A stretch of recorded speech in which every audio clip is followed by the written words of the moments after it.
ಶಾಂತಾದೇವಿಗೆ doctor of philosophy ಪದವಿ. ಗಂಗಾವತಿ ತಾಲೂಕಿನ ಮಲ್ಲಾಪುರ ರಾಂಪುರ ಗ್ರಾಮದ ಜುಕ್ಯಾ ನಾಯಕ್ ಹಾಲಮ್ಮ ಇವರ ಪುತ್ರಿಯಾದ ಶಾಂತಾದೇವಿ ಪಿ ಇವರು ಒಂದು ಕಡೆ ತಂದೆಯನ್ನ ಕಳೆದುಕೊಂಡು ಮತ್ತೊಂದು ಕಡೆ ಗಂಡನನ್ನ ಕಳೆದುಕೊಂಡು ಮಗಳ ವಿದ್ಯಾಭ್ಯಾಸದ ಕಡೆಗೆ ಗಮನ ನೀಡುತ್ತಾ PhD ಪದವಿಯ ಆಸೆಯನ್ನ ಈಡೇರಿಸಿಕೊಂಡಿದ್ದಾಳೆ.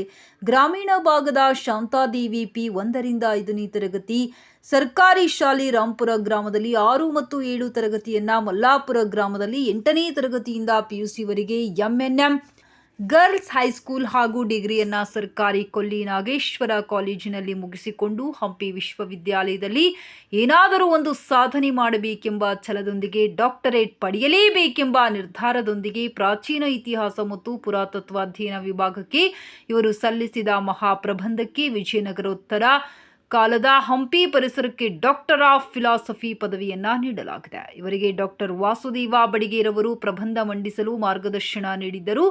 ಶಾಂತಾದೇವಿ ಪಿ ಕನ್ನಡ ವಿಶ್ವವಿದ್ಯಾಲಯ ಹಂಪಿ ಇವರ 33ನೇ ನುಡಿ ಹಬ್ಬ ಇದೇ ಏಪ್ರಿಲ್ 4ರಂದು ಜರುಗಿದ ಸಂದರ್ಭದಲ್ಲಿ ಇವರಿಗೆ ಡಾಕ್ಟರೇಟ್ PhD ಪದವಿ ಪ್ರದಾನವನ್ನ ಮಾಡಲಾಯಿತು. ಇವರಿಗೆ ದೊರೆತ ಡಾಕ್ಟರೇಟ್ ಪದವಿಗೆ ಗ್ರಾಮೀಣ ಮಹಿಳಾ ವಿದ್ಯಾರ್ಥಿಗಳು ಮನಸ್ಸು ಮಾಡಿದರೆ ಏನೆಲ್ಲ ಸಾಧಿಸಬಹುದು ಎಂಬುದನ್ನು ಶಾಂತಾದೇವಿ ಪಿ ತೋರಿಸಿಕೊಟ್ಟಿದ್ದಾಳೆ ಎಂದು ಜನರು ಇವರ ಬಗ್ಗೆ ಸಂತಸವನ್ನ ಮತ್ತು ಸಂಭ್ರಮ ಪಡುತ್ತಿದ್ದಾರೆ.